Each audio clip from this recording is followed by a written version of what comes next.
You're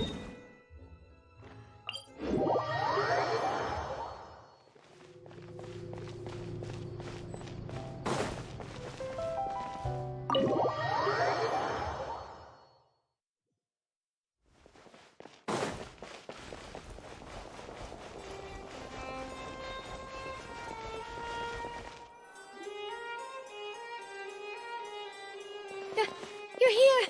Finally! Is something wrong? Monsieur Neurvalette and Lady Farina, they seem to have gotten into a dispute. Please go see for yourself.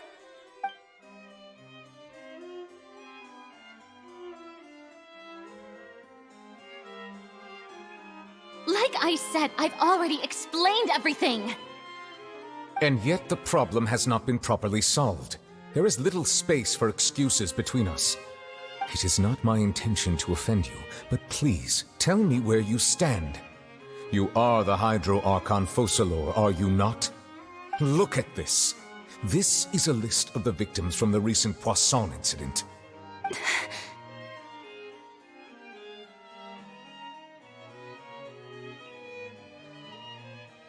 You mean... they're all... We did not arrive in time to avert this disaster, and I will not have it happen again. I will say this once more. You must tell me everything you know. Yesterday, I found 3 stone slates in some ancient ruins near Poisson. Do you know anything about those? Seriously? You're questioning me like this is a court case now. I don't know anything about that. But you found them in some ancient ruins, you say?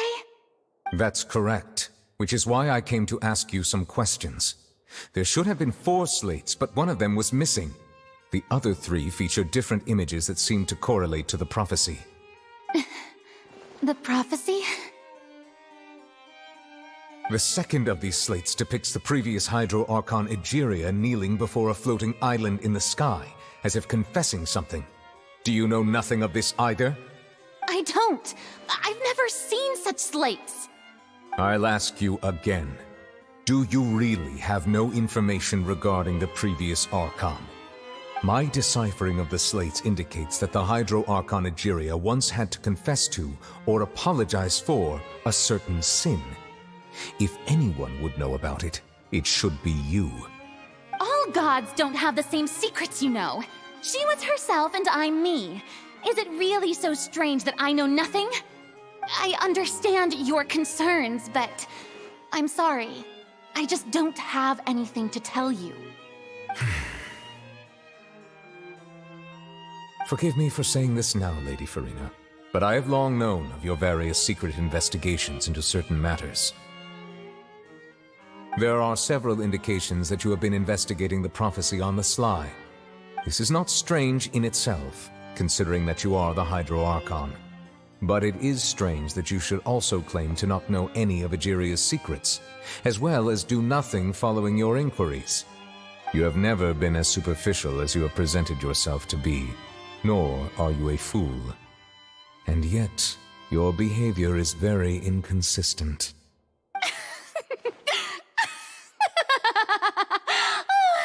So you've been watching me all this time, have you? I didn't think you were that type. You... Well, since you know about my secret investigations, then you should know I'm actually working to take care of it. There's no point questioning or suspecting me. You're the Eudix, but you're still my subordinate. You should be following my lead. Just trust in me, you're Archon, and do as I say. Never mind whether you can truly convince yourself to or not. It'll all turn out fine. That's all I have to say. We do not discuss this matter again. Oh, the opera's about to start. Toodles!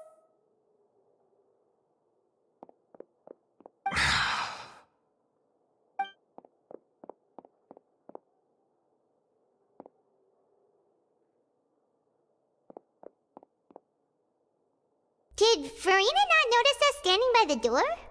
Wonder what's up with her. She was smiling. Huh. She didn't seem in the mood to care if we were listening in or not. I assume you've been outside for a while now? Oh, you noticed. Seems Farina didn't even realize we were here. She was in a great panic, though I cannot discern the reason. Our discussion reached impasses time and again, a state of affairs that we cannot allow to continue. Still, I do not understand. Dialogue is the basis for understanding, so why did she keep refusing to engage?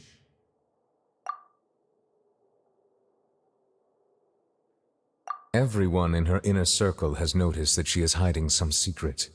The issue is her attitude.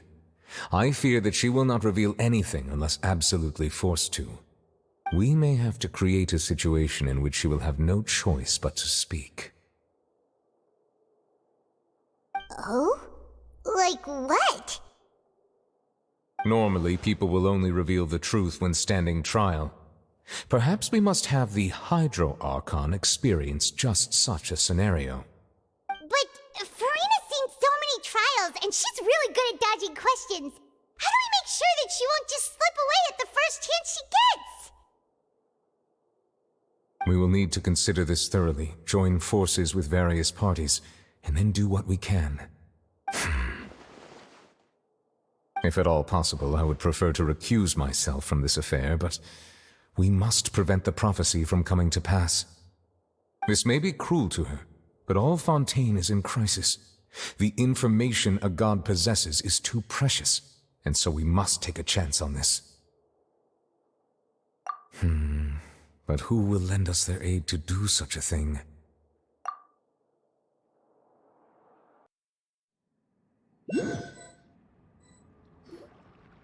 Well, that's everyone, huh? Speaking of which, it was pretty smart of you to think of hiding here. Poisson was just involved in a disaster, so it's presently devoid of people. That naturally makes it the best choice. And here you are drinking tea like it's the most natural thing in the world, huh? That's what family should do. Sit and enjoy a leisurely time together. It's nice to enjoy tea here, you know? Care for a cup? Lend me your ears, everyone. Or perhaps one of you might like to start us off. How about you, friend? Me? No, I don't think I can. Then, how about you, good sir? I fear that I will cause the mood on this boat to become as somber as it is in court. Well then, I guess we're lucky we've got a local like me to organize things. Wonderful, the spotlight at last. I guess I'll be facilitating things from here. That was a little long-winded, don't you think? Oh, you might be right. Anyway, to cut to the chase, our friend here, the Traveler, has brought us together to discuss something. As for what that is, well, let's start by saying that we'll be pooling our efforts together to create a series of traps. Oh, how intriguing. Well, it's just an expression, really. One that I just learned from Chlorand, and used on the spot. So, let's invite her to explain in detail. A round of applause, please. Huh? Didn't you say that you would be facilitating this? Oh, come now. Your work doesn't involve much public speaking, right? This is a good chance to practice. You might even pick up some fancy oratory tricks to impress your boss with in the future. I see. And what does my boss say? He is glad that you consider him your boss. Do go on.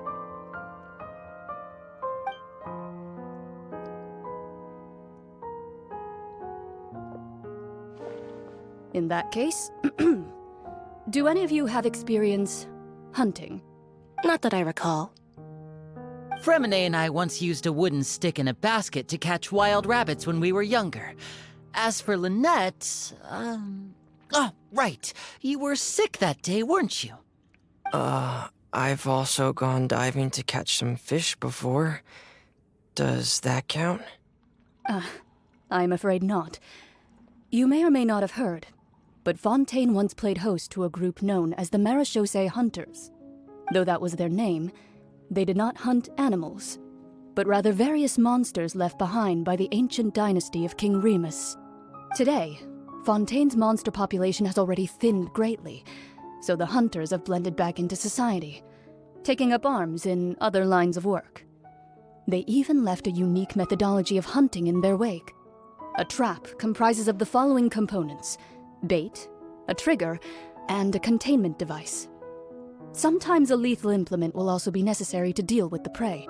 So, if we were to build a trap together, right now, what would you choose to build it with?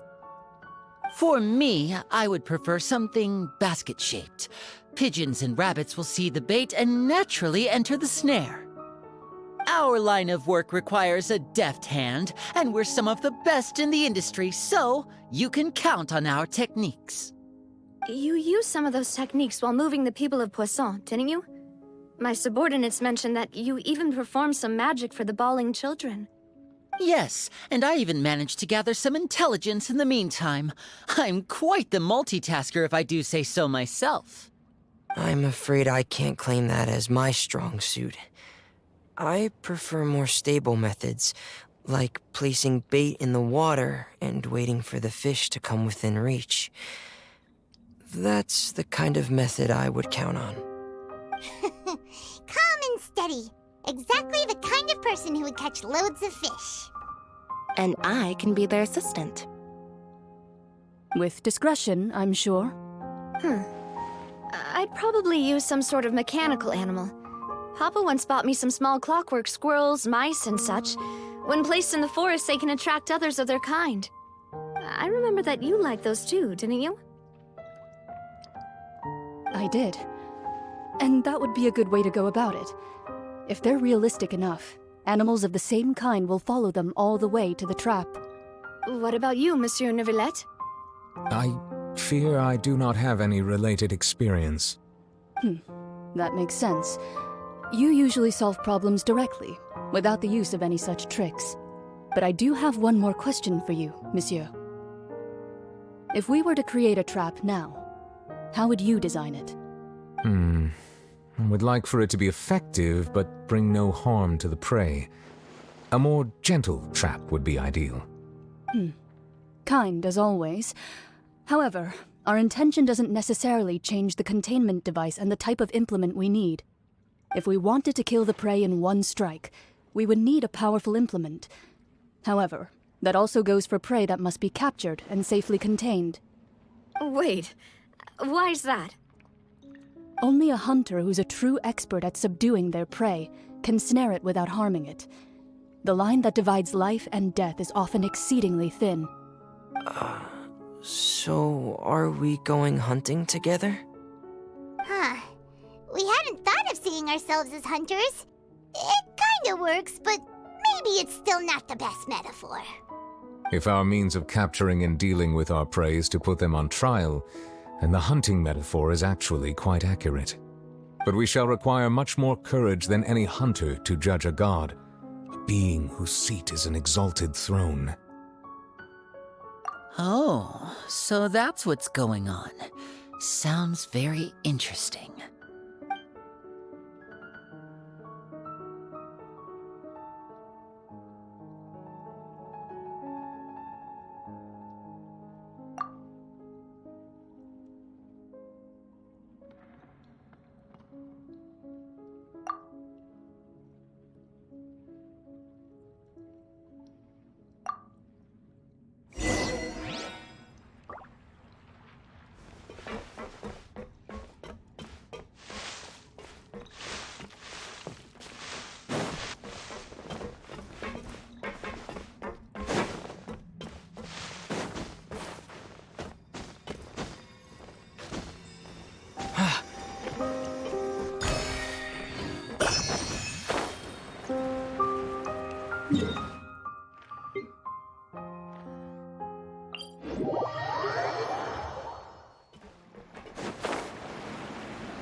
few days, hasn't it?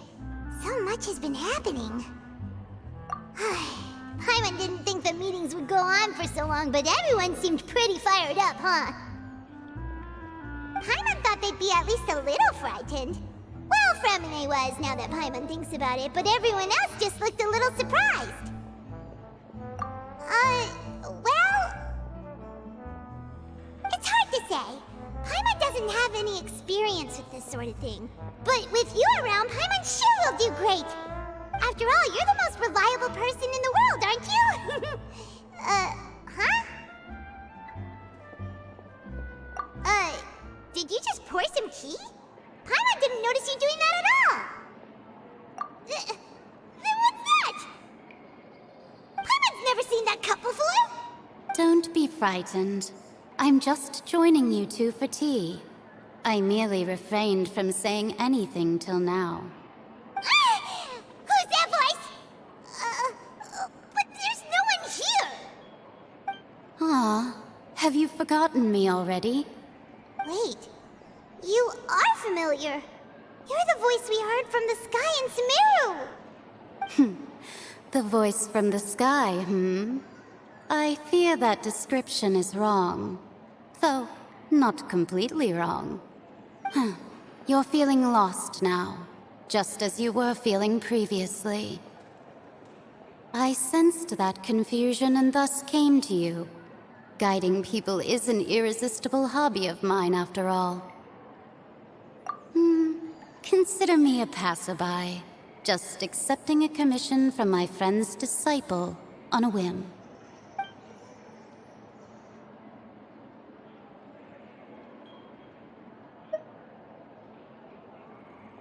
The prophecy. Yes, what has been prophesied will be fulfilled. You may view such things as the history of the future. What? Then is there any way we can stop it? I believe you have witnessed a failed attempt with your own eyes. Can everything in Teyvat so easily be changed? Ah, so you've caught on. Just as prophecies are usually only the future as seen from the perspectives of the gods, could things be happening in hidden corners where the gods' gaze does not fall? Are the things that you shall see different from the fate that the gods perceive?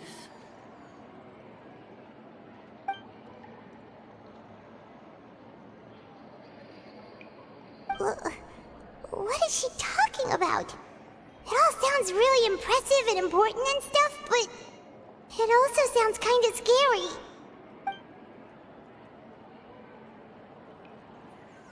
I believe that you understand, right? Some things are insignificant, but others you must reach out to change. Ultimately, fate shall serve as your only guide, no matter what will happen in Teyvat's future.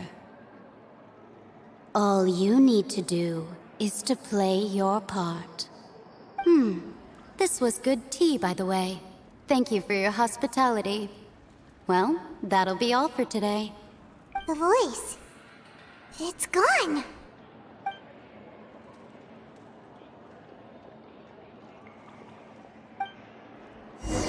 What?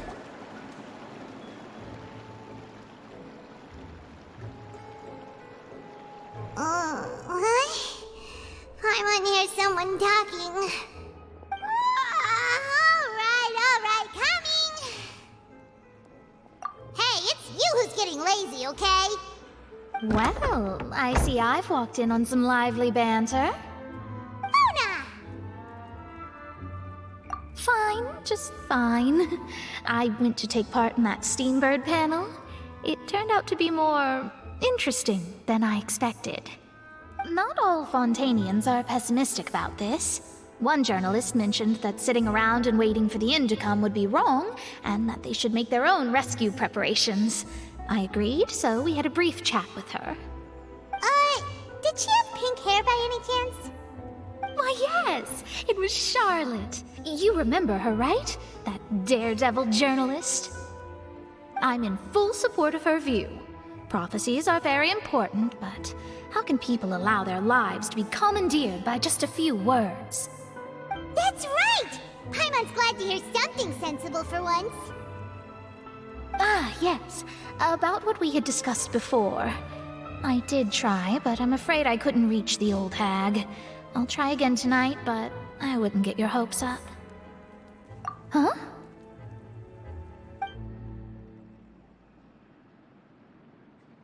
Goodness gracious. Are you serious? She said that even the god's gaze has blind spots. Pretty bold if you ask Paimon. Most people would believe the gods to be all-knowing, right? The Hexen Circle members are certainly anything but ordinary. As for the mage named N, the old hag has mentioned her a few times. She said that N's sense of direction is incredible, and that she loves guiding those who are lost. But I've never met her, and if she were still alive, she'd be... well, suffice it to say that the hag's at least a few hundred now, and N's been around for longer than that. Whoa. The Hexen Circle sounds like a scary group. But they must really stay in shape to live so long. Their abilities alone are pretty terrifying. If she came to see you personally, then the problem you're facing must truly be of great importance. Well, it's not like Paimon could understand anything she said. Yes, she was quite cryptic, but I suspect she means that there is still a way to turn things around. She didn't say when or what that would be, though, so... perhaps it is something that you cannot know right now.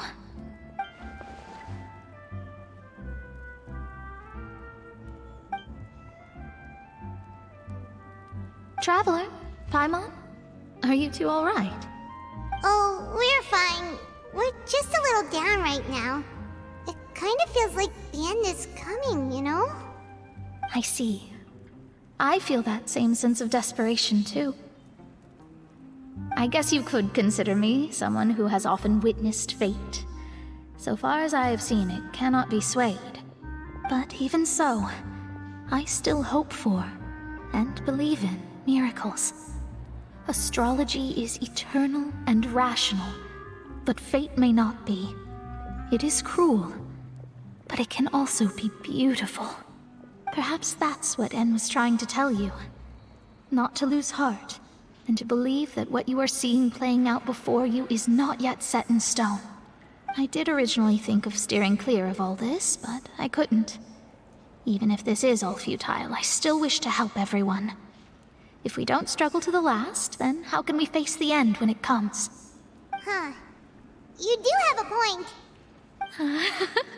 There I go, talking about astrological principles again. Sorry about that. The moment I start talking about work-related stuff...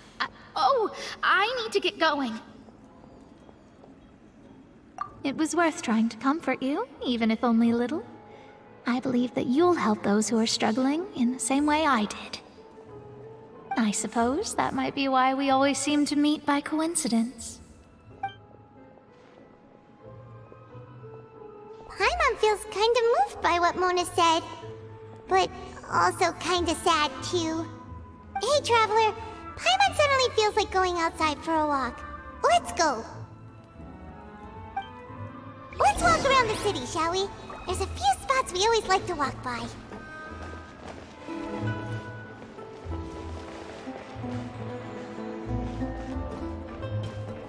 Adventure Underground.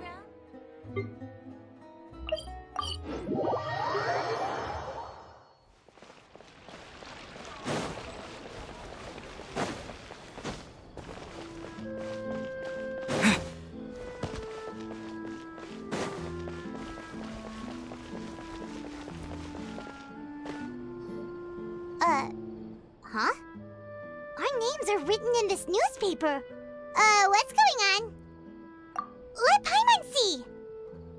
The underwater stronghold, the Fortress of Meripede, has continued in its noble autonomy, but that does not mean that others cannot interact with it. My recent attempts to enter the fortress bore little fruit. Huh. Guess Charlotte still hasn't given up on that. Thus, did an Outlander friend become the focus of this report. A blonde adventurer with their white fairy legends trailing in their wake. It is said that this mysterious traveler once visited the underwater fortress. So while the fortress's interior remains a mystery behind closed doors, do not fear, for the tales of the traveler contain surprises in spades. Journalist Charlotte's biggest scoop yet, the Traveler's Trail, World Walker. Huh. Charlotte took so many awesome photos of us and we never even noticed her. She hasn't been able to get a hold of anything at the fortress, so since we're easier to find, she's using us as the subject matter instead? Ugh, seriously? Well, fine. Those headlines and photos do look cool, so Paimon will forgive her this time.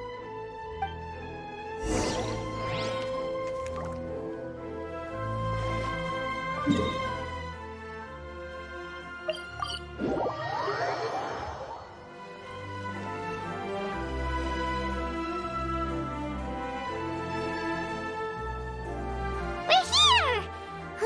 Paimon's hungry. Should we go in and get something to eat?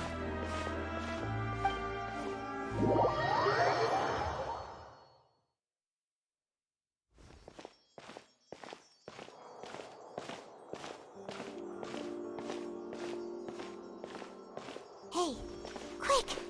Look! That's the limited edition only 16 slices a day cake! It was so delicious the last time we tried it!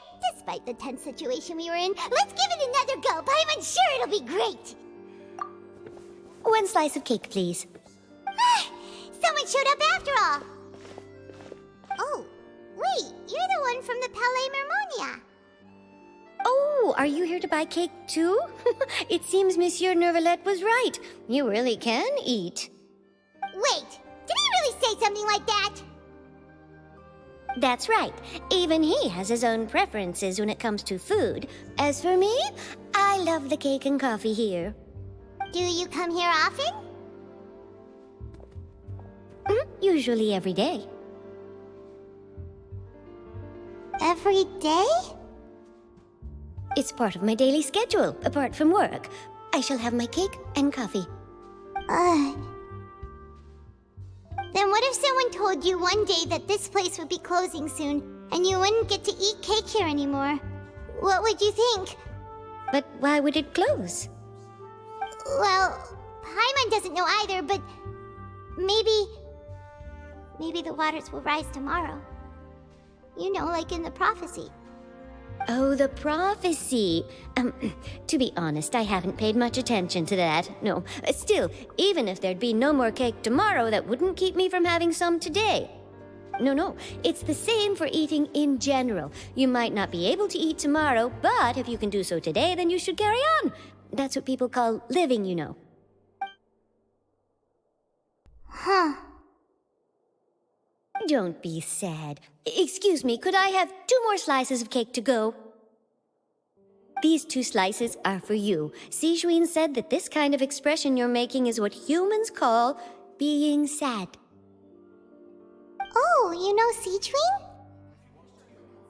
I sure do. She was born before me, and she sometimes comes to the surface to teach us things about humans. She said that humans are creatures that are saddened easily, yes, and you can only lift their spirits by feeding them delicious food. So please try the cakes here. I've got something else to do, so I'll be going now. You two try to stay in a good mood after eating, all right? Bye.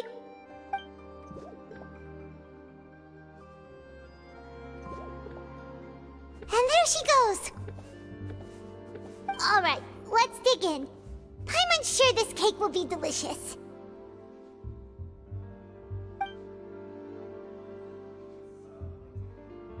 It's more delicious than last time, and the flavor gets even better with a sip of tea. It sure would be nice if we could come again tomorrow. Sure would be nice if we could always eat delicious food here.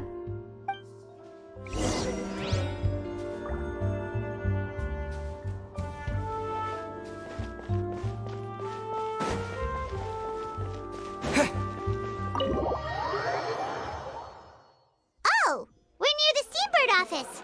Let's go look for Charlotte and have a chat.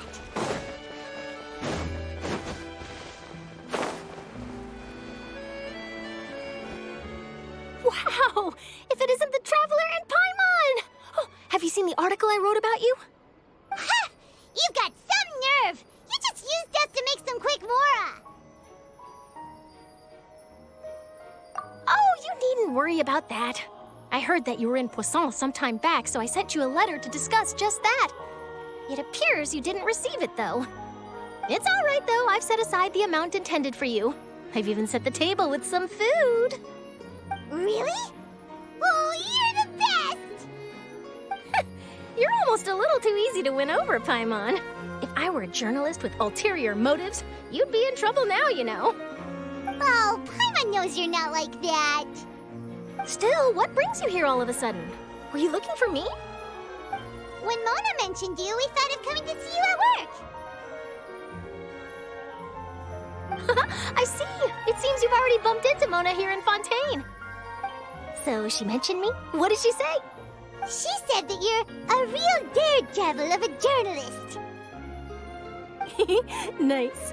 In which case, can this daredevil journalist dare to request an exclusive interview with the legendary Traveler and Paimon? Huh? So your article in the paper today doesn't count? Oh, of course it doesn't. That was more like live photography. What I'd like to do is dive deeper and ask you to talk about the things you've seen and experienced. Yeah, are we even qualified enough? Why not? If I say you're worth an interview, then you're worth it. But not right now, of course. I'll need a few days to prepare. Oh, in that case, we'll just chat when you have the time then? Oh, so that's a yes? Ooh, splendid! I'll tell the editor-in-chief immediately. I'll have to apply for lighting, a venue, some props, and... Whew, so much to get done now. Talk to you later. Wait, Charlotte, Paimon's still got a question for you. And what's that? If, just for example, Fontaine were to be flooded tomorrow, what would you do today? Huh, that's the prophecy you're talking about, isn't it? I mean, I do hear about it often, but I've never once thought that the day could be tomorrow. If you're seriously asking, then I might try and think of a way to leave Fontaine. Oh, but I'm still a journalist first and foremost. That means I have a duty to be reporting from the scene. And secondly, I wouldn't forsake my homeland that easily. From what I've seen, most people don't know what they'd do should the worst come to pass. In truth, it might be better just to behave like normal rather than worry over such an end. So in all likelihood, I'd probably still be prepping at the office for that interview of ours. I know what you're thinking. That sounds a bit sad, but I've always believed that it's best to do what you enjoy. Just think about it. If this nation really were to be suddenly destroyed tomorrow, but I still successfully finish an exclusive interview with a truly unique person, then the story I would wind up writing would truly be timeless. And then do you know what I'd do? Well, I'd write that story, send it for printing, and use messenger pigeons to get copies out to the various nations as soon as possible. I'm not a dreamer, nor am I a workaholic, but I do love my job, and I'd be proud of leaving such an article behind. I guess you could say that I was born to be a journalist. But anyway, that's my answer. And on that note, I'll get back to my preparations. That's so nice. All of a sudden, Paimon actually kinda envies her. Anyway, let's go and take a look at the sea, shall we?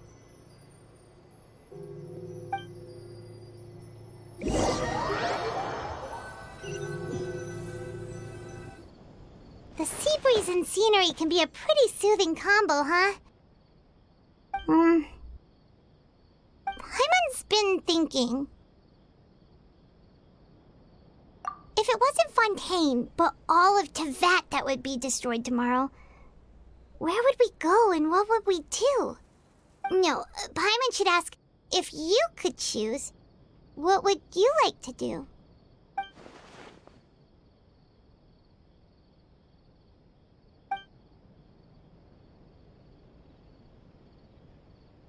We've always been moving to the next destination, so we haven't spent much time thinking about these kinds of things. We didn't have to either, with us always being on the road and whatnot.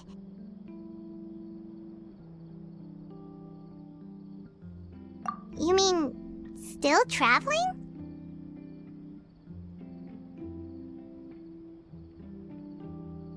Huh. Wait, isn't that what we've always been doing?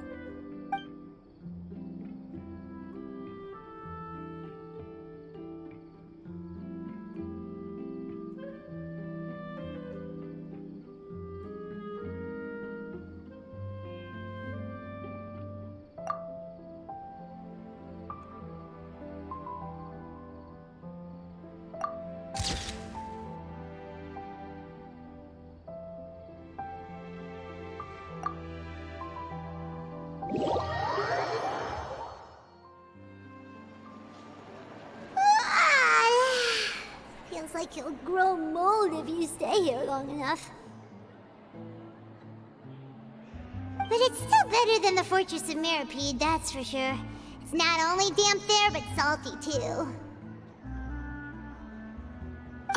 So the two of you are still here. Wonderful.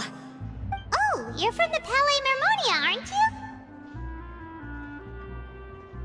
you? Yes, I'm Isadora. Monsieur Nervillet sent me to look for you two before. I heard that afterward you went to the Fortress of Meropide. Not at all. I'm well aware that you're friends of his. Actually, I'm here to pass along a message from him. Yes, inside the Opera House. The Maréchaussée Phantom has declared the incident a small-scale riot. A riot? Well, that said, I don't personally think it was that serious. Lady Farina was watching a performance at the Opera House, and while she was resting during an intermission, some other audience members suddenly started harassing her, loudly accusing her of doing nothing about the prophecy crisis. And before she could respond, others started to join in. The crowd continued to grow, and protests against the Hydro Archon started to break out. So people have started to put the blame on Farina. Guess they finally found an outlet for the pressure they've been under due to the prophecy. I agree. People will naturally rely on gods, as is customary. But the moment people feel threatened, gods are also the first to be blamed. So what happened after that? Is Farina okay? Seeing that the situation was spiraling out of control and that further argument was pointless, she claimed that she'd gotten tired of this and left in a hurry. The Maréchaussée Phantom had their hands full maintaining order and did not catch where Lady Farina had gone. Only when things had stabilized did we realize that she had gone missing. So, you mean she's still missing? That's right. The Maréchaussée has dispatched many people to search for her, but we don't have any leads yet. That said, I don't think there's much to worry about. She is a god after all. Even if she were to fall into the hands of rioters, what could ordinary people do to her? Good. Monsieur Nervillet sent me to tell you about the situation, but he didn't say anything else. Don't worry, this is more than enough to go on. Thanks for keeping us informed. Is that so? Well, all right then. In that case, you two take care. I'll be heading back to the Palais now.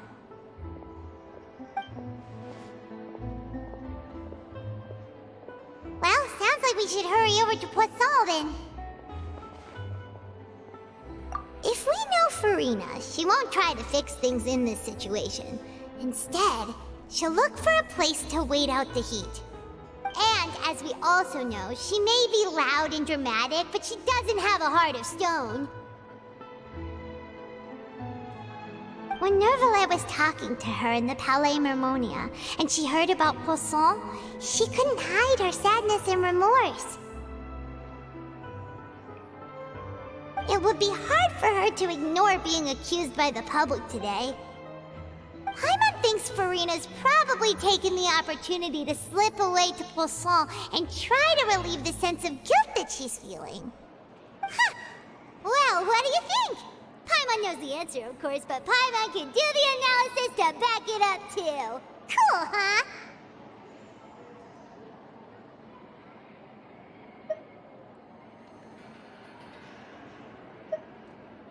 In that case, there's not a moment to lose! Poisson, here we come!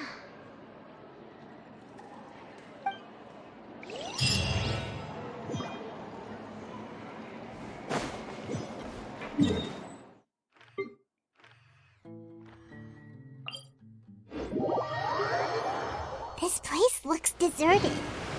Guess all the survivors must have evacuated already.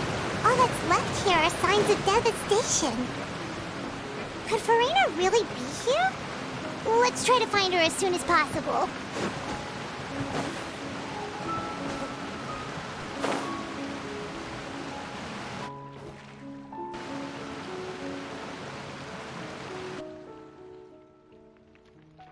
Ah, that's Farina, right over there.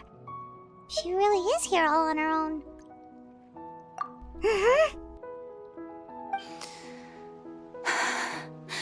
Should I just give up? This is all meaningless. What was meant to happen did happen after all. Everyone's dead. I'm sorry. I'm so sorry. Give up, Farina. There's no point in holding out. I'm sorry. But what can I even do other than to repeat meaningless apologies over and over? Who's that? Don't worry, Farina. It's just us.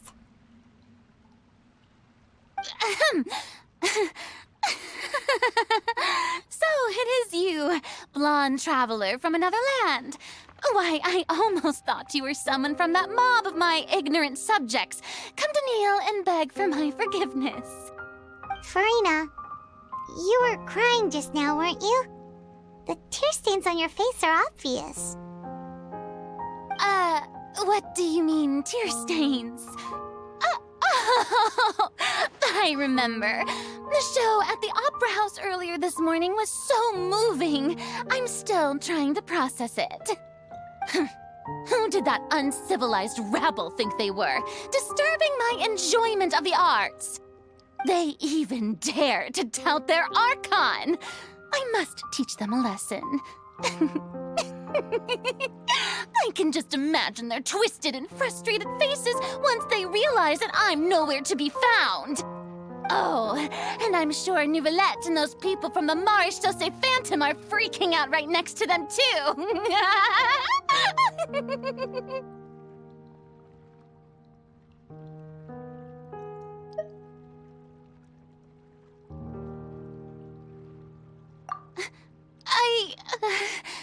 Of course not! Hey, there she is! The Hydro Archon's over there! Quick, after her! Farina, those people seem to be after you. They are? They're just some rabid fans who want to cut the line because they haven't been able to meet me in person, aren't they? That's against the rules. I can't let them get their way. Farina just ran off! Quick, we have to catch up with her!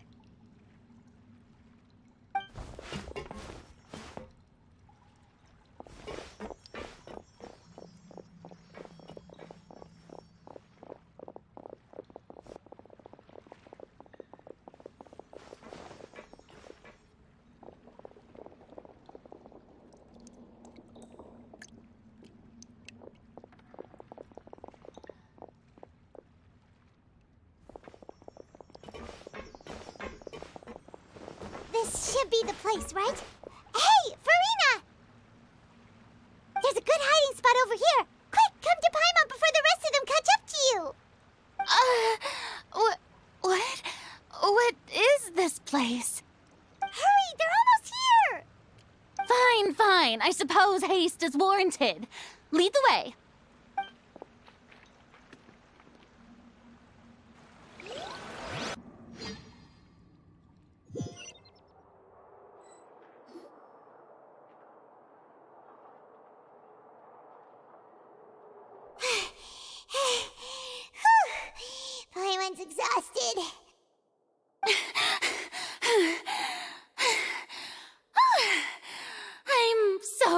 tired. I totally thought they had caught me. No, I mean, I merely gave in to the sheer enthusiasm they displayed.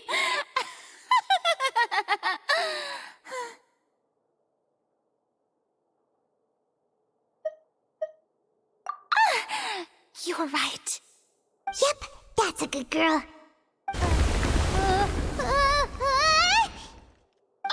What's happening? The ground's shaking. Is it an earthquake?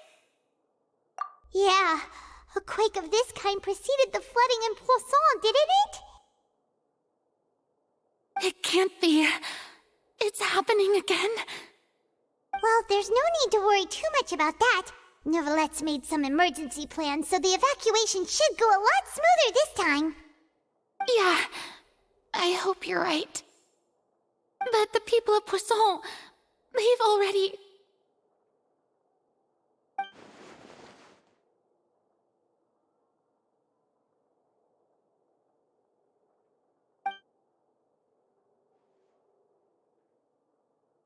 It's true. I've been investigating the prophecy for hundreds of years. I once had informants all over Tevat, searching for clues and feeding information back to me. I've tried all kinds of ways, too, to hold back the sea. Anything to keep the coastline from advancing. But all my efforts proved to be futile in the end. Really, the truth has been clear to me for a very long time. We cannot make an enemy of the divine. No matter what we do, the will of the heavenly principles will have its way, and the prophecy shall be fulfilled.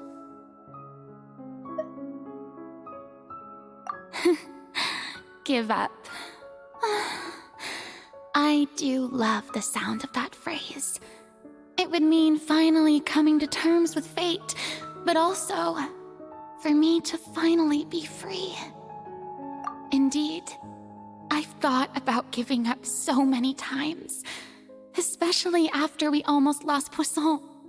Fate is really unreasonable, isn't it? It has no heart and obeys no rules. The prophecy has only just started to come true, and so many people have already lost their lives. But just now, it all became clear to me. I still don't have the right to come to terms with fate on behalf of everyone else. As long as the final moment hasn't come, it's still not too late. Don't worry. I will keep hope alive for everyone until the very end. Well, that's enough for now. I got the impulse to play the stricken maiden, but honestly, considering my rank and station, that wasn't a good fit at all. Don't take any of what I just said seriously. How could I possibly let Fontaine fall to the whims of trivial prophecy? Come on! Paimon could have sworn you were actually being honest just now.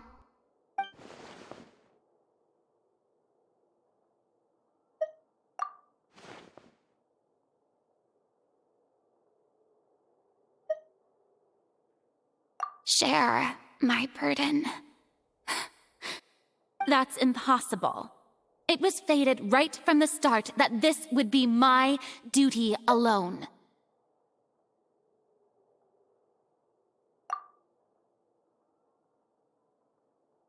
A witness. Yes, I've heard that you came to Tevat from beyond the stars, yes. In other words, you never belonged here. And if Tevat is, in its entirety, a show on a stage, then you're just a spectator, aren't you? If that's the case...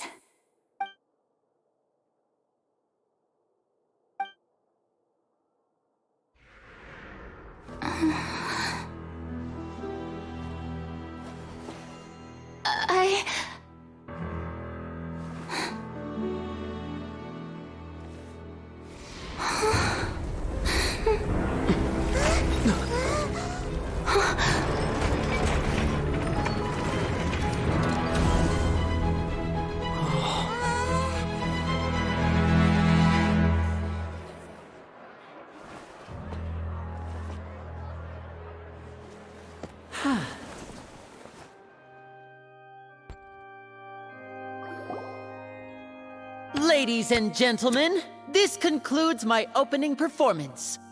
Now, without further ado, we may proceed to the trial of our god. So this is what it is. Yes, you deserve praise for the effort you took to raise the dramatic stakes.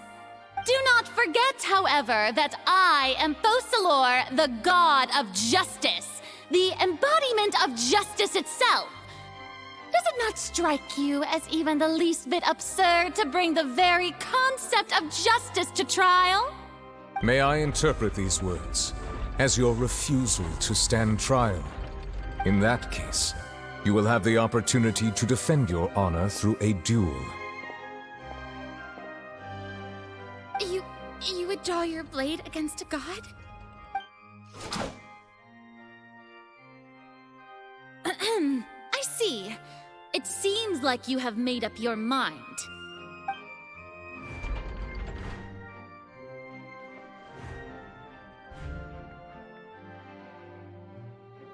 Paimon can't believe it.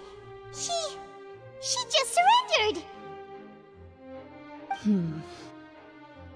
What the heck is going on? Did I just see an Archon surrender to a human? Wow, how utterly humiliating. Lady Farina, what is the meaning of this? Shh! It would seem that there has been a misunderstanding. To be clear, the raising of both hands is not always an indication of surrender. Looking for excuses again, huh? I raised my hands just now to indicate my acceptance of the trial. No duel shall be necessary. I will admit that I've been running away for a long time. I'm sorry, everyone. I was unable to protect the people of Poisson. It is my duty to stand trial for my crimes. You are not the only ones to be disappointed in me. I, too, am exceedingly disappointed in myself. But now, it is time for the Hydro Archon to show you her courage and resolve. I, Farina, will use this trial to show the world the true meaning of justice! This time, I will protect you. Applaud and rejoice! One of the most outrageous and fantastical arcs known to the opera epiclese is now unfolding before your eyes. Mark my words, this shall be one of the most exhilarating and brilliant shows ever to grace the stage of Fontaine! The trial of the Hydro Archon, Focalor, will now begin! Woohoo! Oh, now we're making history! Why does it feel like Farina just took over the whole thing? Like, come on! Didn't she just get forced to stand trial for her crimes? Also, even though she's still acting super dramatic, she is taking this seriously this time, right? All right, then. Who will be my opponent in this trial? The court asks the prosecutor to please take the stand. Is that so? Very well. Then please speak, witness of Tivat, my accuser and fated opponent.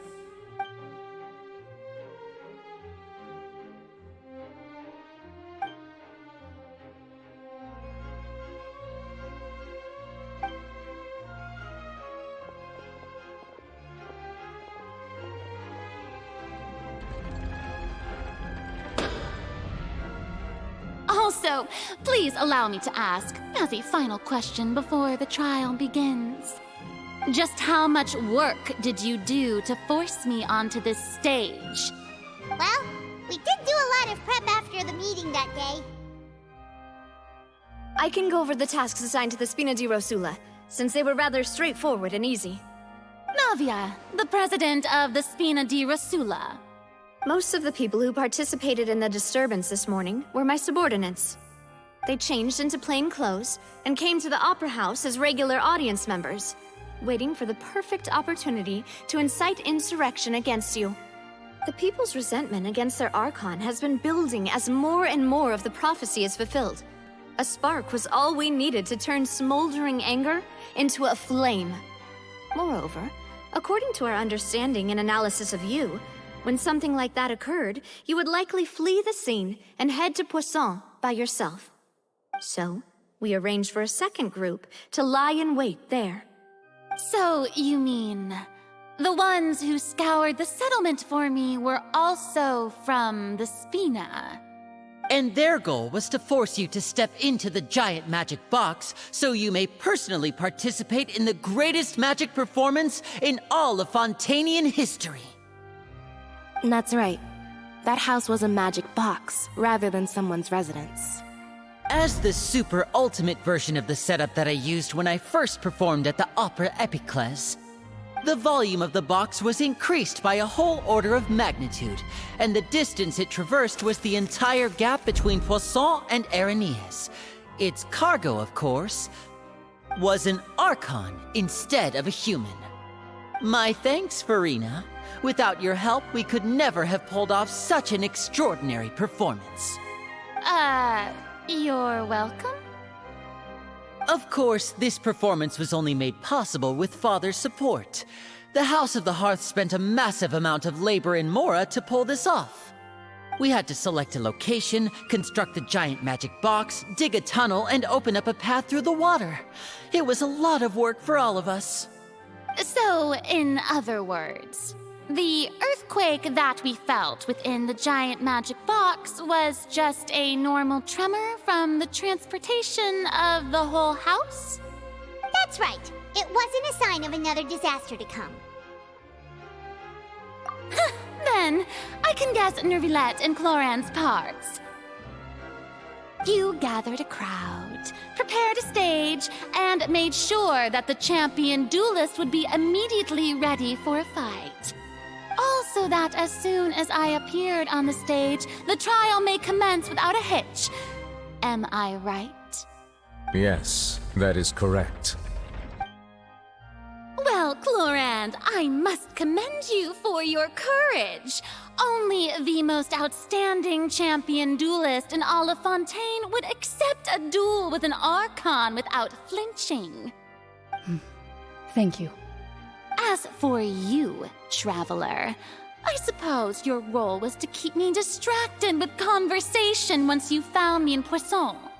You'd make sure that I didn't notice anything amiss before revealing yourself as my prosecutor once we'd arrived onto the stage. Oh?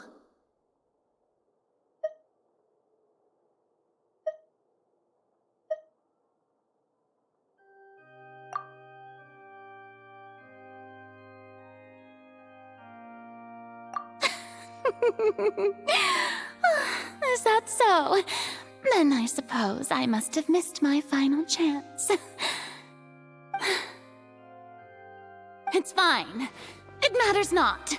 What's done is done. The stage is already set, so there's no reason to disappoint the audience.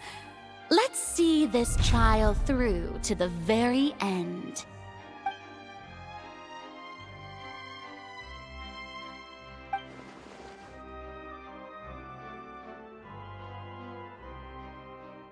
Sir Prosecutor, please allow me to pass this along.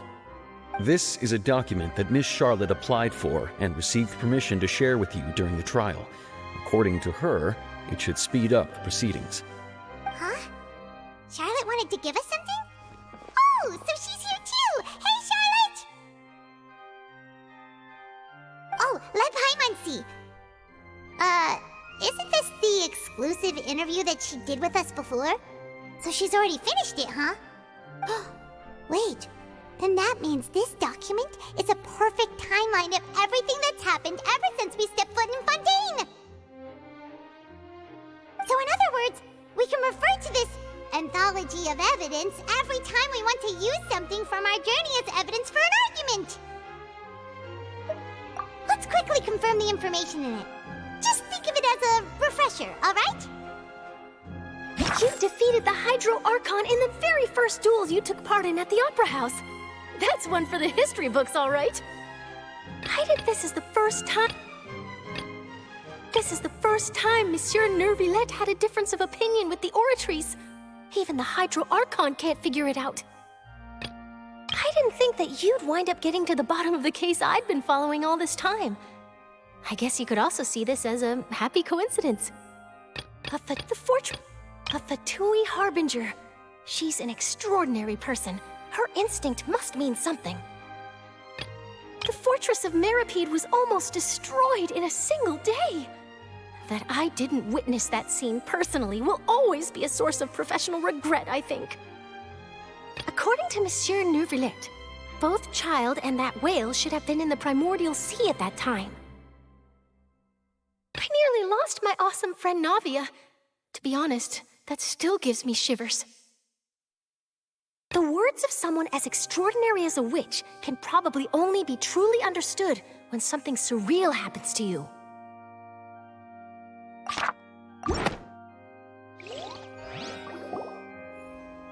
The prosecution and the defense are both in position. The trial shall now begin. Oh, come on, Nervillette. There's no need to repeat all the unimportant legalese. Just fast forward to the part where the prosecution lays out my offenses. As the defendant and the lead actress of this performance, I still haven't even been informed of my supposed guilt in all of this. Of course, it is only natural for humans to struggle to understand the actions of a god. However, you will need more than that to convict me of a crime. That's true, but my charge here is unrelated to your conduct as an Archon. Instead, I would like to charge you as a fraud who's never been the Archon in the first place. Wait, what was that? Lady Farina's a fraud? Hey, I came here thinking that we were going to try the Hydro Archon for forsaking our duty, but did I hear that right? She's not our Archon at all? Charge accepted.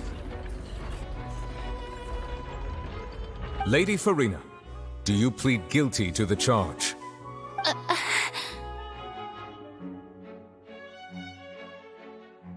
Lady Farina. I plead not guilty.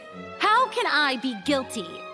There is no way that I, Focalor, otherwise known as Farina de Fontaine, a member of the Seven and the Regina of all waters, kindreds, peoples, and laws of Fontaine, could be anything other than your true Archon. Yeah, even though Lady Farina can be rather eccentric, isn't it going too far to doubt her very identity?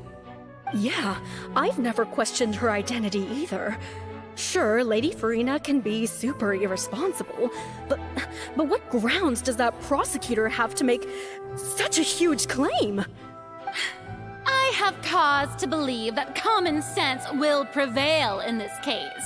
Many of the members of the audience have known me as the Hydro Archon ever since they were born. There would be no fooling their memory. See? Even the Oratrice has decided to show me its favor. Are you sure you want to commit to a charge that will never be upheld? If you wish to drop the case, I can promise you as the God of Justice that you will not have to face trial for making a false accusation. We will treat everything that's happened as a dramatic spectacle and move on with our lives. What do you say to that? Huh. An argument with near impossible odds, huh? We have to not only refute Farina's claims, but also overturn the long-held beliefs of the people.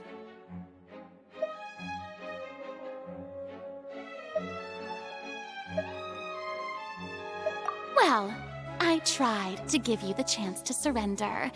If you must persist, then let me ask.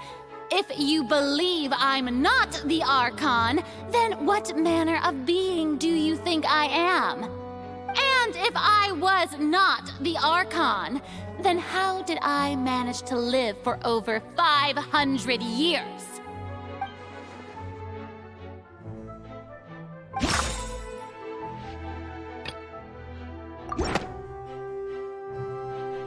First of all, You may be a member of another long-lived race, which would allow you to naturally possess an extended lifespan. And second of all, even if that wasn't the case, there could be other ways to extend your life.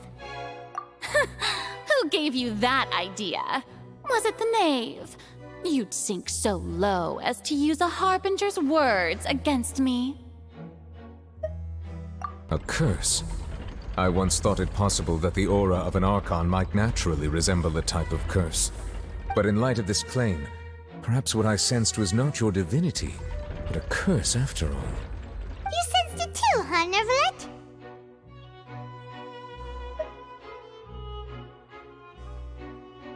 Lady Farina is actually a human?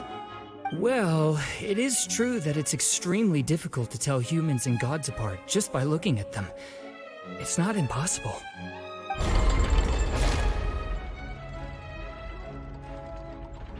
Well, don't start celebrating too early now. Even if I have been carrying a curse like you said, how does that prove that I am merely a human being?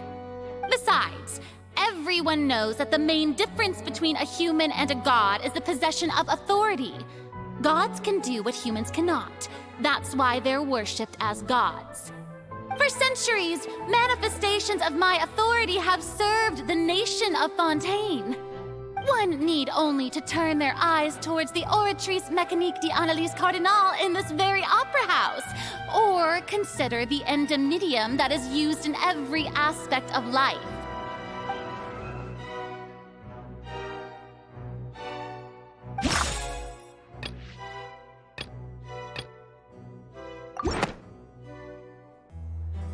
You tried to reference the Oratrice.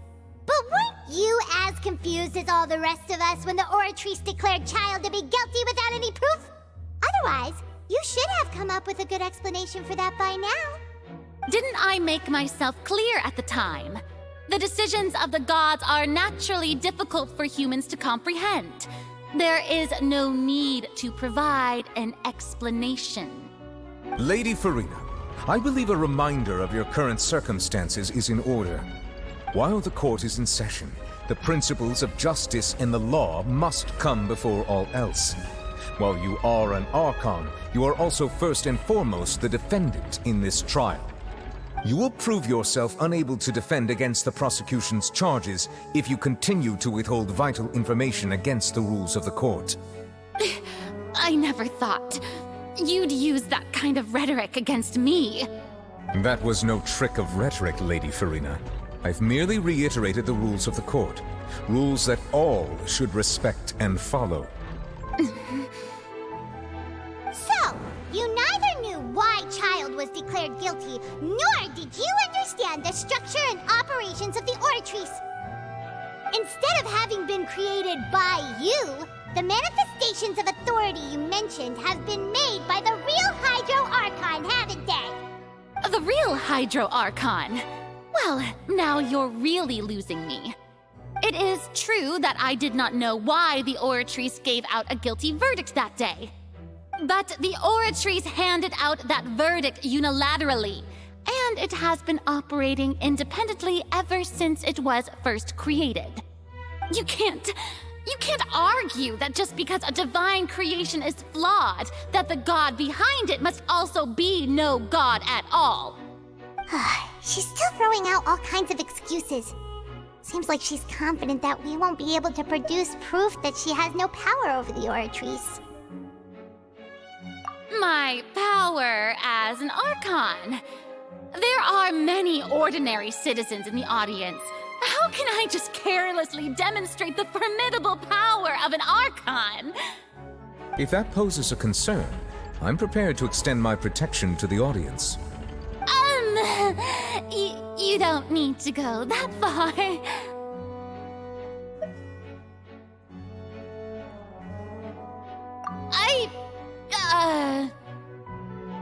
Aren't you the Hydro Archon? Or is it that you can't even wield the power of Hydro, much less the authority of a god? Indemnitium! Yes! It's all because of Indemnitium! All Archons derive their power from the faith of the people, and I've converted the people's faith in justice into indemnitium. Thus did I give up all of my divine power to provide everyone with energy for their daily lives. Have you ever seen a more magnanimous god? Isn't that a huge stretch? Yeah, no matter how generous an Archon can be, how could they give up all their power? Can a god with no power even still be called a god? It seems like nobody's buying Furina's excuse. Hey, come now, everyone. Please don't stare at me as if I was a liar. I'm still the same Furina you knew, right? The one that you loved. Shouldn't you want to believe in me? Please? You've got to believe me. If what the prosecutor said is true, she really has committed a grave offense. Did she deceive all of us? And all of our parents and grandparents too? And all of our ancestors? Ever since they were born? Enough! That's enough. Tell me then, if I'm not the real Hydro Archon, then who is? If you have no evidence of another Hydro Archon's existence, nor can you find anyone who can back up their claim to be such, then what grounds have you to say that I'm not actually the real deal? Wow, she came up with yet another argument. How can we refute her now? Seems like she really doesn't want to give up.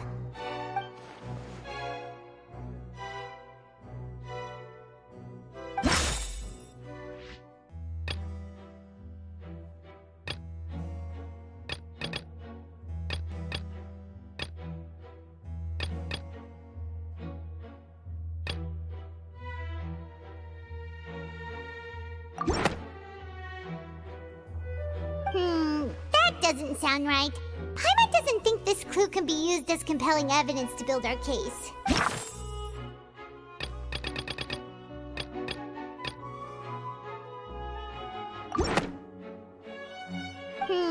That doesn't sound right.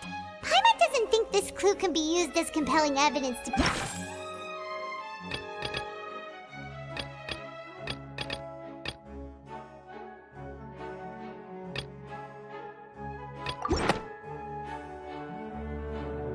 It has been established that all Fontanians can dissolve in water from the primordial sea.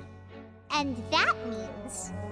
Since you insist on claiming to be a god and not a human, then there's a method that you can use right here and now to eliminate all suspicions of you being the latter.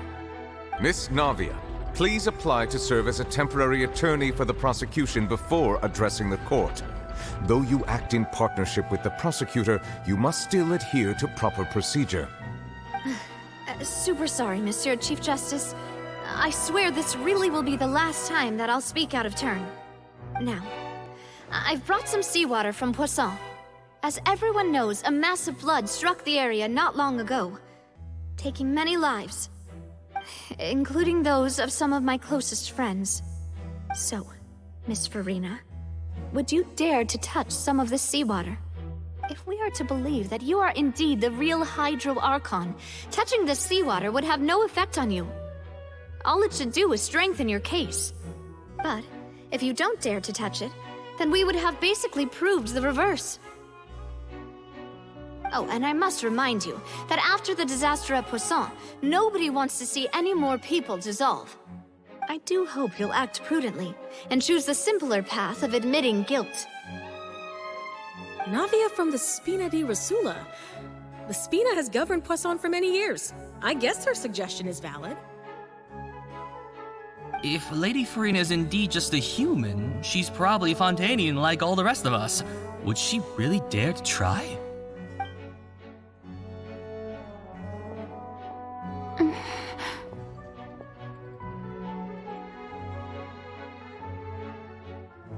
Lady Furina, this test has been unilaterally proposed by the prosecution. As it falls outside the realm of standard court proceedings, you possess the right to decline participation. Well, of course he had to tell her that. But refusing to participate is basically the same as a confession of guilt. She's just staring at the water without saying a single word. It really does seem like she's quite terrified of it. That could only mean... What's going on? Is she really planning to... that's not what we thought she would... Due to the inherent risk of the test, Lady Farina, you may... What? Hey!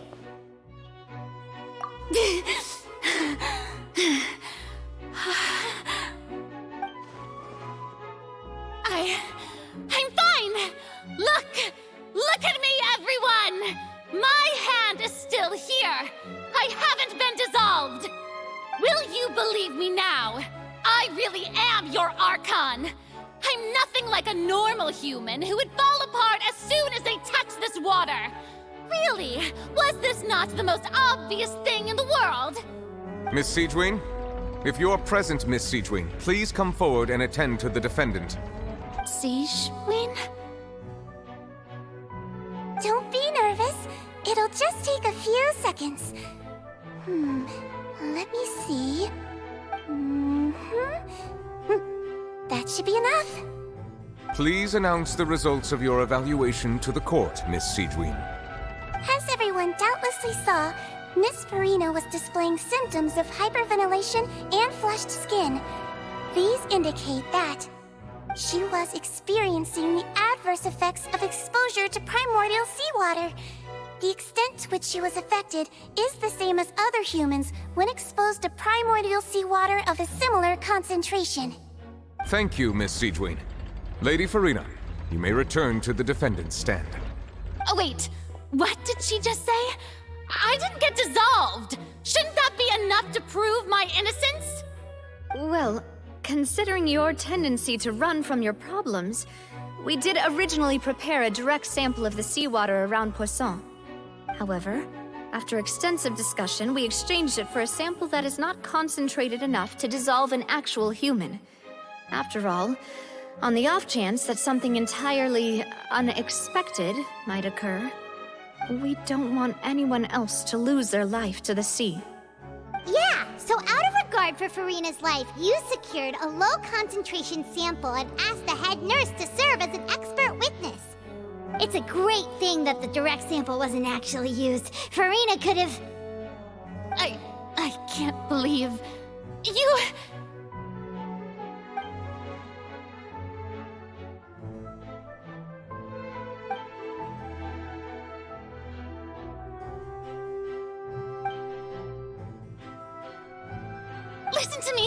Listen to me, everyone! Please don't give me such cold and disdainful looks!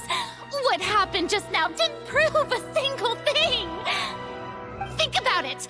How can you conclusively prove that an Archon can't also be affected by the primordial seawater? Also, if I was really just a human, why would I dare to just put my hand in that kind of water?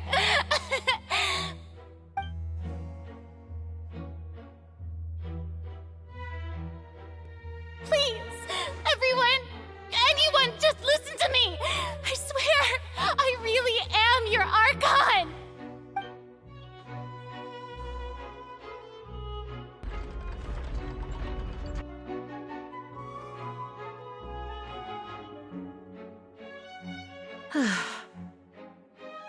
I don't think anything she says at this point will sway anyone. The odds are just too stacked against her now. With all the things that have been said, Paimon doesn't think there's any way left for Farina to win. I believe the time for arguments and presentation of evidence has come to an end. If there are no objections, we will move on to the final judgment.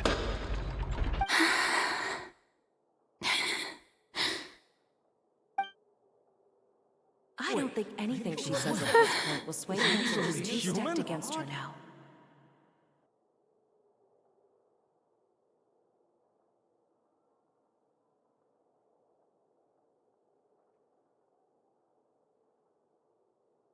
In my capacity as Chief Justice, I shall now render judgment on Farina's misrepresentation of herself as the Archon of Fontaine. as a human who knowingly deceived her fellow citizens, Farina is guilty.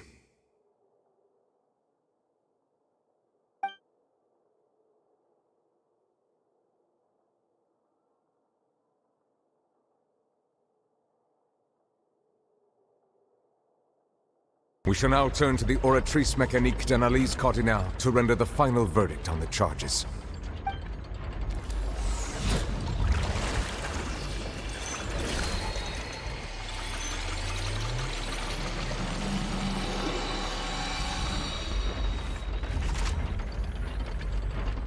According to the judgment of the Oratrice Mécanique d'Analyse Cardinale, Farina is... Well, what's wrong? What's the Oratrice's verdict? No, the Oratrice also displays a guilty verdict. Isn't that correct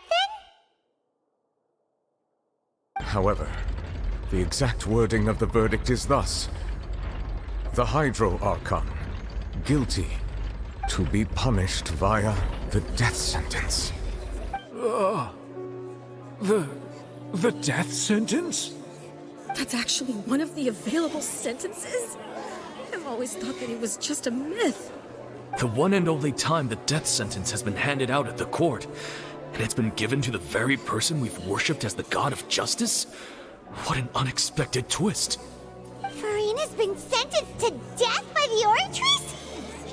We just wanted to use the trial to show her the seriousness of things so she'd tell us the truth. How did things escalate this quickly? This outcome is indeed quite strange. According to Fontaine's current definitions of justice, as well as its recommendations for criminal sentences, is this sentence really appropriate for the crimes that have been committed? Yeah! Even Fauché wasn't sentenced to death by the Oratrice. You know, the real evil mastermind behind the serial disappearances case. Indeed.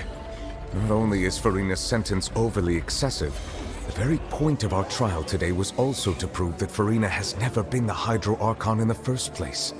But now, the Oratrice seems to have deliberately invoked the title of the Hydro Archon. What does this mean?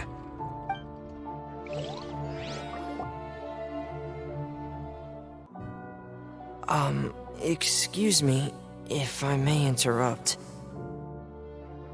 Is the trial still going? Fremine! Oh, you finally made it. I assume this means you've completed your mission? Mm-hmm. Any mission Father assigns to me will always be top priority.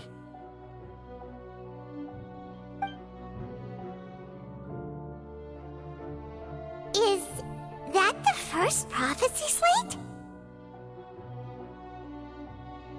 Huh. So the knave privately arranged for Fremine to try and find the missing slate. I looked everywhere and finally found it at the bottom of the sea. It took me a long time to get around some dangerous stretches of water. But has the trial already concluded? Then doesn't that mean I've come too late? Oh no. Father will be disappointed in me. Thank you for your hard work, Mr. Fremine. Please allow me to review the record left on the slate.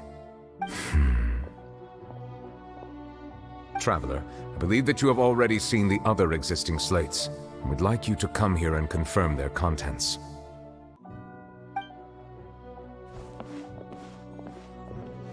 Huh? So what do you see? What is it?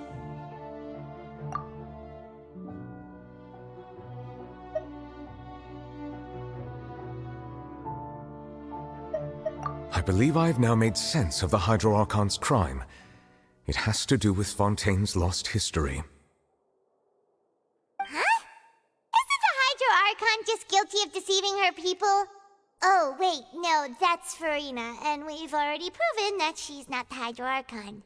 So when you say Hydro Archon, do you mean the real Hydro Archon we've been kinda talking about? In truth, everything that you've encountered in Fontaine up until this point can be traced back to the contents of these stone slates.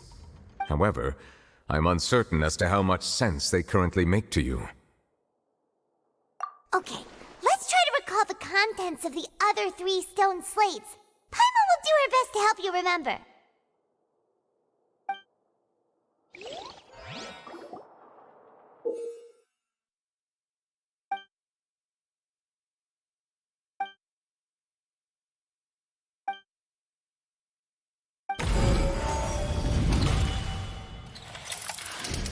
The first stone slate describes what you just said.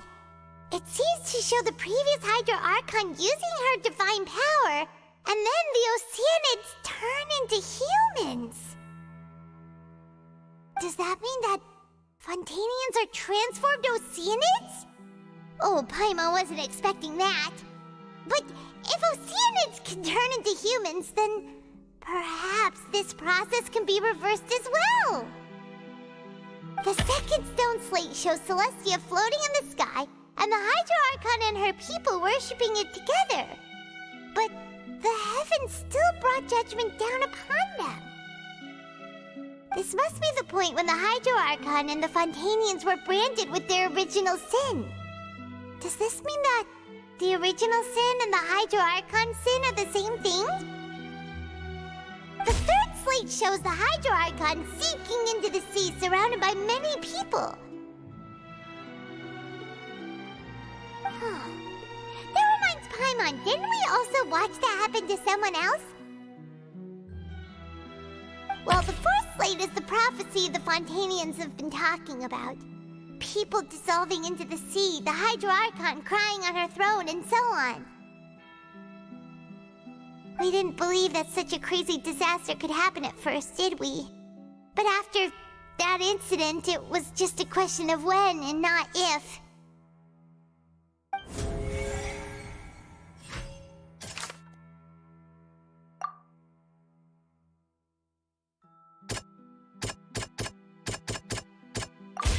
We know from the case of the serial disappearances of young women that Fontanians can be dissolved in primordial seawater, and the first stone slate tells us that long ago, the Hydro Archon used her power to turn Oceanids into humans. This might be the reason that Fontanians can dissolve.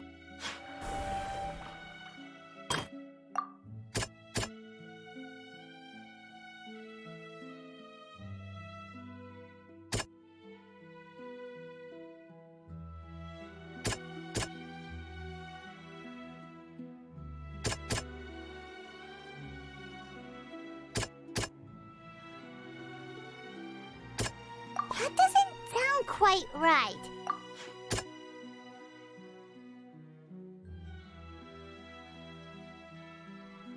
That doesn't sound quite right. That doesn't sound quite right.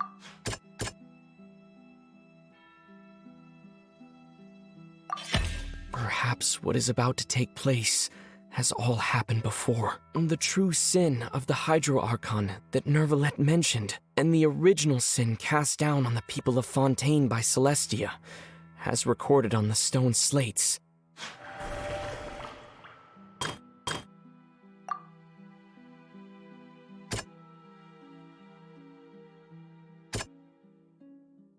That doesn't sound quite right. That doesn't sound quite right. It's not as simple as falling into the sea. When Navia fell into the sea, her consciousness was subjected to judgment. The stone slates show the people gathered around the Hydro Archon in the sea. Could that be alluding to the same thing?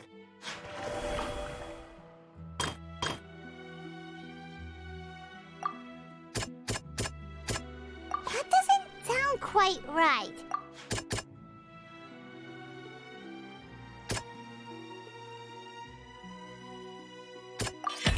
The prophecy from the stone slates found its way into society, but not many people believed it at first. The fortress of Meropide was nearly flooded with primordial seawater, which we know can cause Fontanians to dissolve.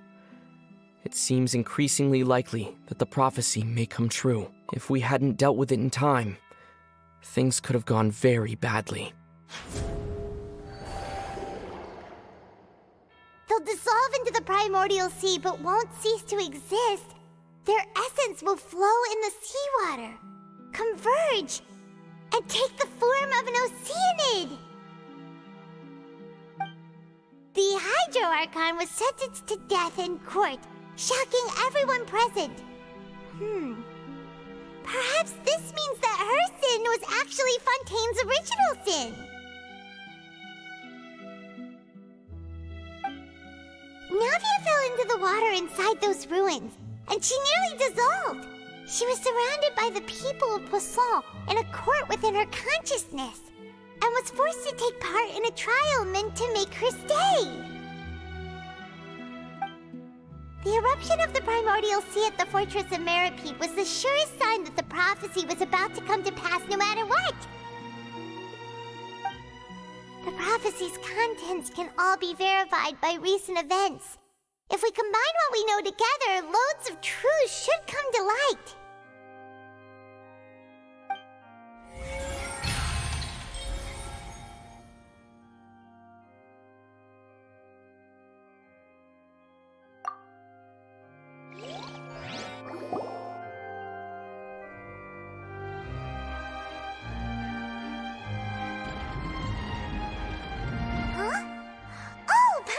It now, so that's how you can make sense of it. But then it feels like we're going to have to share some truly shocking revelations. Let's hear them. Incredible. Linny, did you hear that?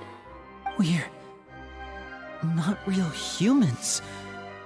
All Fontanians were originally created by the late previous Hydro Archon, with Oceanids as their basis. The evidence for that can be found in how only Fontanians could dissolve in primordial seawater, and how all the girls Vacher dissolved were also turned into Oceanids. Oh, and according to Navia, when she was about to get dissolved, she also saw everyone gathered around for a trial, all of them in the shape of Oceanids. Indeed.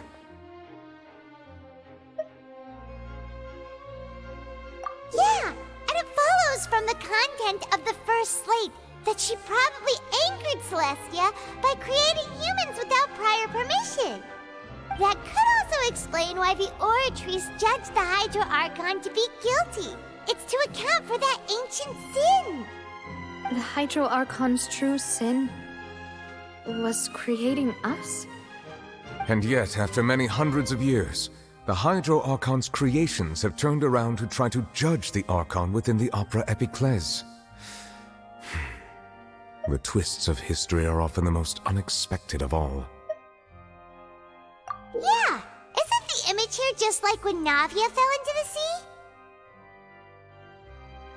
So wouldn't it be trying to show the image of the Hydro Archon also falling into the sea once the prophecy has been fulfilled in the fourth slate?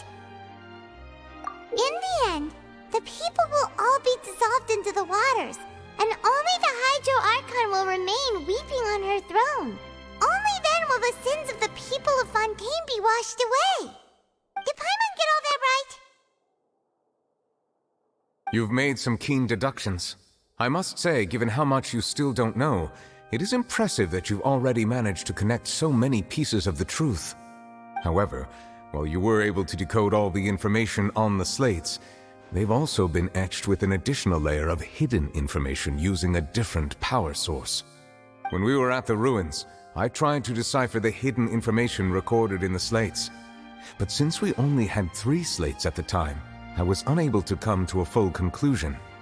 Now that the slate collection is complete, I shall make another attempt to decipher the narrative recorded within. If everything goes well, we should finally be informed of the unadulterated truth.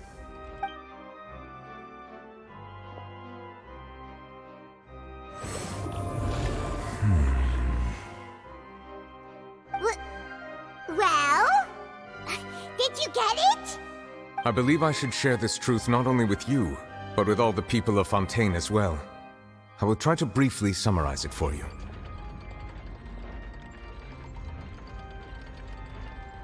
Your hypotheses regarding the origin of Fontanians and the sin of the Hydro Archon were both correct. In the Fontaine of old, the previous Hydro Archon sensed the yearning of her Oceanid familiars for life on land. The Oceanids were enamored with the beauty and romanticism of human beings, and wishing to have those experiences for themselves, expressed to the Hydro Archon their desire to become of a similar kind. However, even though water as an element is intricately linked with the power of life, the Hydro Archon, as one of the seven, did not possess the authority to create a new form of human life. Not one to give in, she eventually found a way to create permanent humanoid bodies for her familiars by appropriating the power of this planet's primordial sea. She poured primordial seawater into the Oceanids' blood vessels, creating humanoid mimics in the process. But if Fontanians were to ever come into direct contact with water from the primordial sea, the power within their bodies would escape these artificial restraints and return to the sea. As a result, their forms would collapse, and they would be reverted to their original forms as Oceanids. Of course, the Hydro Archon never received permission from the heavenly principles to create a new human race. And thus, the Hydro Archon and all of her creations came to shoulder the original sin of appropriating the power of the primordial sea. That is the true history of how the people of Fontaine first came into being. So we were all Oceanids before we turned into human beings? That's way too much information for me. I think I'm just going to pretend that I never heard a single thing. Wait, but if that's the truth, we can't let the Hydro Archon be sentenced to death. After all, her only sin was creating us. This really might be too much information for your regular Fontanian, but it does answer a lot of our questions. Alas, your hypothesis regarding the third and fourth stone slates was inaccurate. The slates' respective positions are, in fact, correct. A key point of the visual on the third slate is how all the individuals depicted in the water are humans rather than Oceanids. They have not been dissolved, which implies that the water depicted in this slate is not water from the primordial sea. The nation of Fontaine is the nation of Hydro, as well as the nation of trials and justice. Instead of being the literal element, the water in the scene symbolizes judgment and justice. You may also recall Navia's experience. When she fell into the sea, her consciousness was surrounded by that of many others who intended to hold a trial to determine her fate. Therefore, the meaning of the third slate is that the people of Fontaine shall try the Hydro Archon at the court of justice. Yes, it refers to our present situation. I think I'm following now. So, what you're saying is, even though we decided to put on this trial to avoid fulfilling the prophecy, in truth, everything we've done has happened exactly as the prophecy foretold. So now, it seems, we're the ones making sure it comes true. What should we do? Huh. No matter what, the prophecy will be fulfilled. Is this what it feels like to be a prisoner of fate? If that's the case, does that mean the scene in the fourth slate will also be fulfilled soon? Traveler, I would like to point out another small fallacy in your deductions. About the fourth slate, you probably thought that the eruption of primordial seawater beneath the fortress of Meripede served as the surest sign that the prophecy was about to come to pass, yes? However, I believe that rather than being a sure sign, that eruption could in fact only be a small warning of something far worse to come. As for the root cause of the catastrophe, I believe you've already encountered it once before.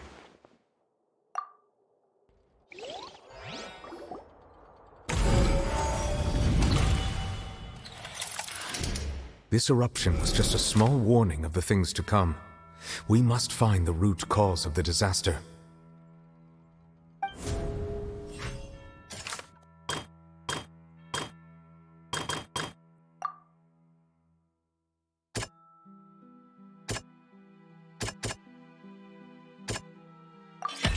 It was both dream and reality.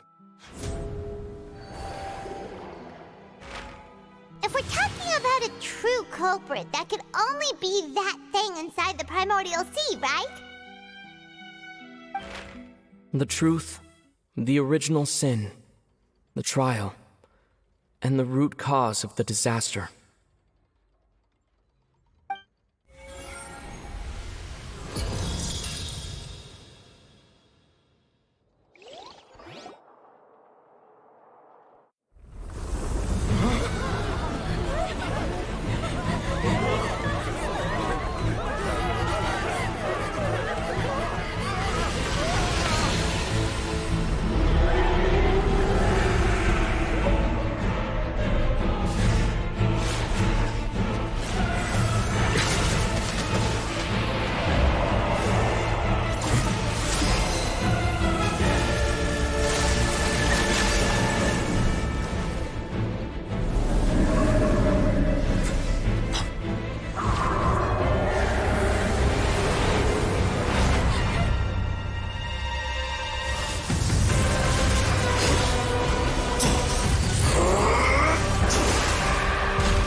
That was way too close! How did that thing just burst into the Opera House? Wait, was that the huge whale you saw in your dream? So we've met it at last. I understand very well why it has chosen to make an appearance here. That whale does not belong to Tevat.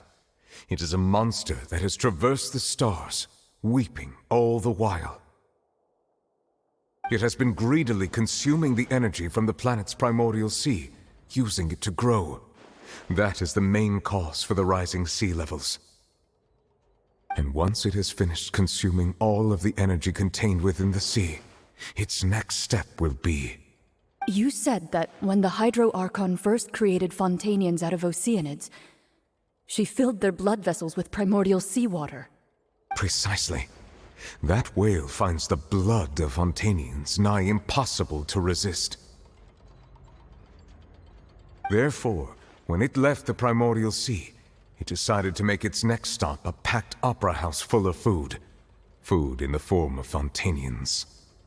We just barely managed to push it back, right? In that case, won't it come back to target the people again once it's managed to recover its strength? That is correct. Indeed, it is more accurate to say that we should thank that Harbinger for buying us some time. Without him, the whale would have likely come onto land far sooner. From the way he looked, he must have been fighting the creature for quite a long time. That battle maniac. We've always known that he had a special connection with that whale, but we definitely didn't expect it to help us out like this. Anyway, now that we know that this whale is the actual cause of the disaster recorded in the prophecy, all we need to do to stop the prophecy would be to find a way to beat it up, right? It is too late. It had already absorbed too much of the primordial sea's energy before we could notice it. At this point, it has become practically integrated with the sea itself. Even if the entirety of Tevat were to be destroyed, it could still survive and swim off towards some other world. That's not something I will accept. We've already done everything we can, and we even found the true culprit. We've come so far. You can't just tell me that the last hurdle is some impossible foe. That's just not fair. Indeed, that's not how a grand performance should end. I'll fight it to the end, no matter what. So the prophecy will be fulfilled no matter what, huh?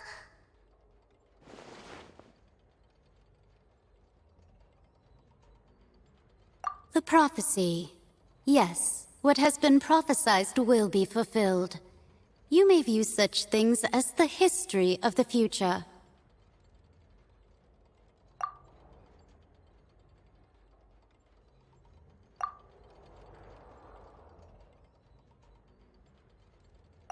Just as prophecies are usually only the future as seen from the perspectives of the gods, could things be happening in hidden corners where the gods' gaze does not fall?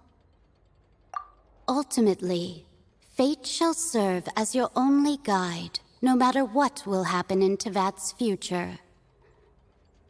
All you need to do is to play your part.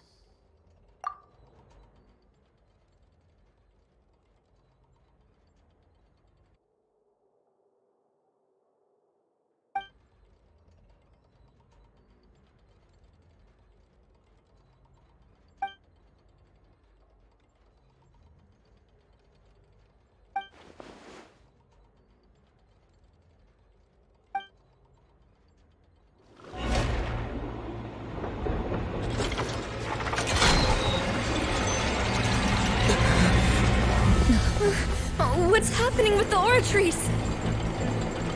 I believe it is preparing to carry out the death sentence.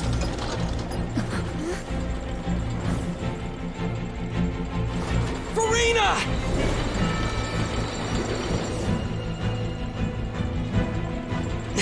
No, I still need answers.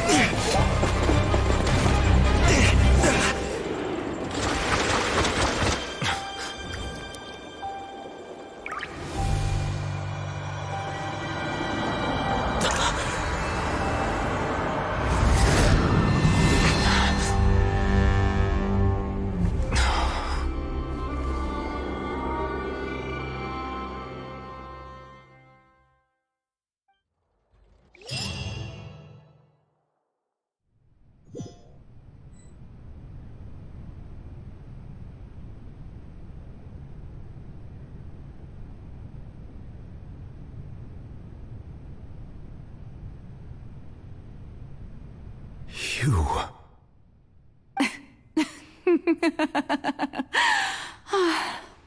Sorry.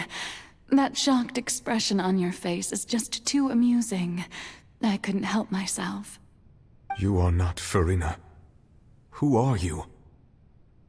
The sweet sound of bewilderment. Marvelous.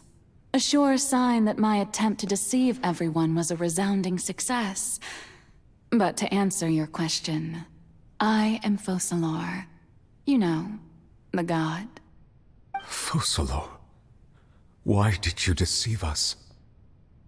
Oh, that wasn't my goal, of course. Goodness, no. But I had to fool everyone else too, if I was to stand any chance of deceiving the heavenly principles. Deceiving the heavenly principles? It's all because of that pernicious prophecy. Dreadful, wasn't it? Everyone doomed to dissolve. Fontaine condemned to be flooded.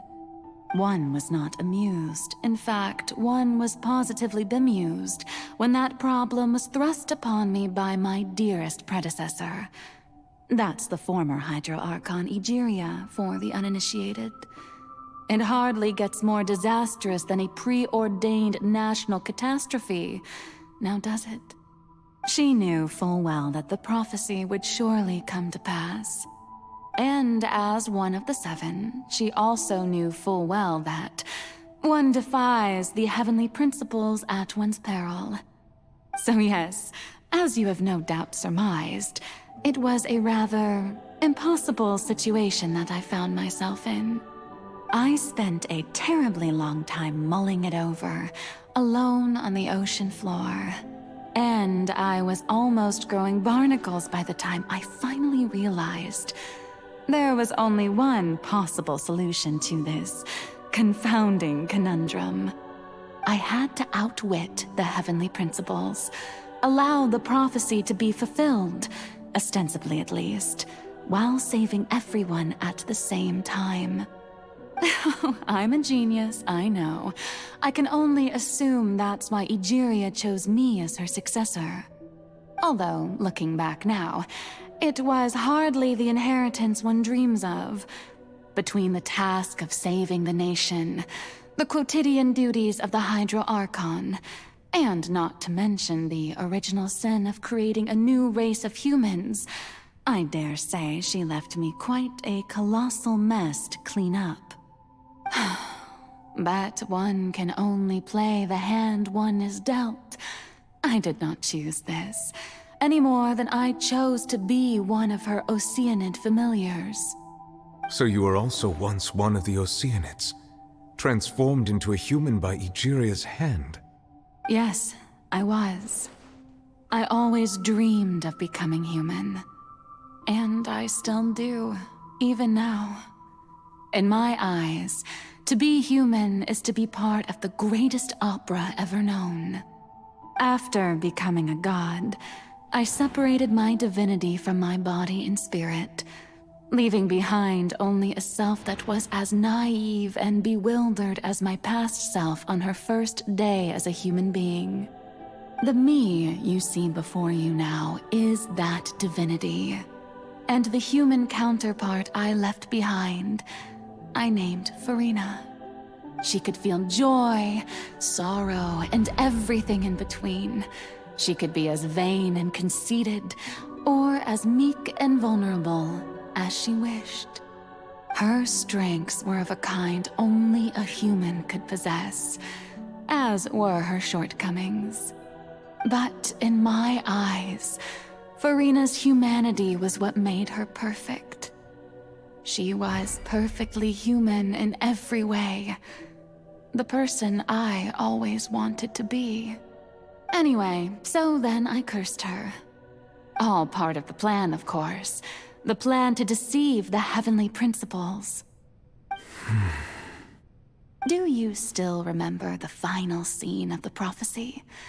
The Hydra Archon alone, weeping on her throne. In order that the prophecy might appear fulfilled, I invited Farina to be an actress, to play the part of the Hydro Archon in the prophecy. Under the curse I placed on her, so long as I, Focalor's divinity, continued to exist, she could not die. But nor was she free to live her life in the pursuit of happiness. Instead, she was forced to take the stage in the opera house, to embrace the role of leading lady, to forever play the part of the god from the prophecy, all to create a deceitful appearance of that prophecy coming to pass. I suppose now you probably understand why your court is called the Opera Epiclese. But Farina is only human, isn't she? Even though she has had a long life, her mind is no stronger than that of any other ordinary human being. I cannot begin to fathom what she has had to endure. It must have been torture for her. It has indeed. And although she is, in a sense, me in human form, I most definitely owe her an apology for it. It's been 500 years, and all along, she's been playing her part in the most unimaginably long, unbearably lonely, and agonizingly painful opera of all time.